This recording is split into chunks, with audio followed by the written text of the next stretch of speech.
Guys, good morning, welcome back to my channel. তো guys, আজকে অনেক দিনের পর বাড়িতে আছি। তো একটা অন্য কাজ করব বলে বাড়িতে ছিলাম, যেহেতু সেটা হবে না।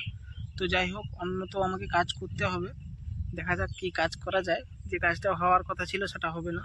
তো আমি আজকে ভাবছি মাঠে যাব। মানে মাঠে একটা পুকুর আছে, সেই পুকুরে যাব। তো দেখা যাক সেখানে কোনো মাছ পাওয়া যায় কিনা। তো অনেক দিন যাবো ভাবছিলাম, কেন যেহেতু বর্ষা নেমে গেছে, মাছ আবার উঠে যাবে, ডুবে গেলে উঠে যাবে। তো যাই হোক, আমি যাব, বাবা যাবে, আর কে কে যায় দেখা যাক। আর এত রোদ, অনেক রোদ, যার কারণে আমি পুরো ফুল হাতায় যে জামা পরে নিয়েছি, তাকানো যাচ্ছে না, এত রোদ। তো কত দূরে দেখো, এত দূরে যাওয়া হবে, বহুত দূরে, এখান থেকে দেখা যাচ্ছে না। এই যে ঘরটা আছে, এইখান অবধি যাওয়া হবে,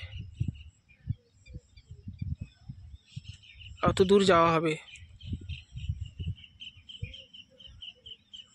তো যাই হোক, অত দূর না হলে ঘরের আশপাশ যাওয়া হবে। আর সেখানে গিয়ে মাছ টাছ পাওয়া যায় কিনা সেটাও দেখাবো। আপনারা কন্টিনিউ ভিডিওটি দেখতে থাকুন। আর দেখুন কতটা রোদ, হয়তো বোঝা যাচ্ছে না, মাঠে গেলে বোঝা যাবে। এমনিতে রোদ সহ্যও করতে পারি না, যার কারণে আমি যে গামলা নিয়ে নিয়েছি মাথাতে উল্টানোর জন্য, এমনি গামছাও নিয়ে নিয়েছি। আর মাঠটা দেখো পুরো ফাঁকা, আর এইখানে হালকা ছায়া আছে, খুব ভালো লাগছে। এইখানে হাওয়াও দিচ্ছে, এখানে পুরোটা গাছের ছায়া।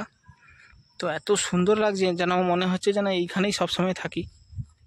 পেছনটা দেখো, প্রচুর রোদ, আর এদিকটাও তো প্রচুর রোদ আছে। আর এই এলাকাটা বেশ ছায়া আছে, ছায়ার জন্য যেন দাঁড়াতে ভালো লাগছে, আরও ভালো লাগছে। যেহেতু ছায়া আছে, আরও ভালো লাগছে। আর এখানে হাওয়াও দিচ্ছে, প্রচুর হাওয়া দিচ্ছে। আর ওইদিকে মা আসতেছে, মা আর মাসি আছে। পুকুরে যাওয়া হয়নি অনেক দিন থেকে, বাবা বলছে। তো বাবা একটা কাজে গেছে, সেখান থেকে এলে বাবা আসবে। তো তার আগে আমরা যাচ্ছি। তো এত রোদ গাইস, যার কারণে গামছা, তার উপরে গামলা চাপিয়ে নিয়েছি যাতে না রোদ লাগে। তো আমি পুকুরের কাছাকাছি চলে এসেছি। আর পেছনে আস্তে আস্তে দম বেরিয়ে গেছে অনেকটা না।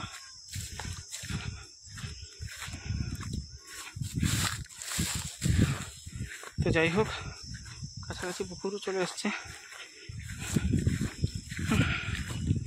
কি রোদ,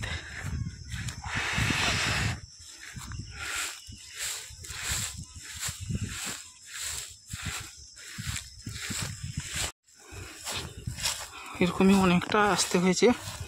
আর এরকমই পুরোটা ঘাসে ভর্তি।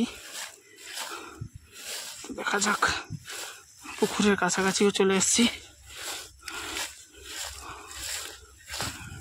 মাছ অনেক ধরেও নিয়ে গেছে লোক, মাছ কি ধরে নিয়ে চলে গেছে বললো। মাছ পাবো কিনাও ঠিক নেই।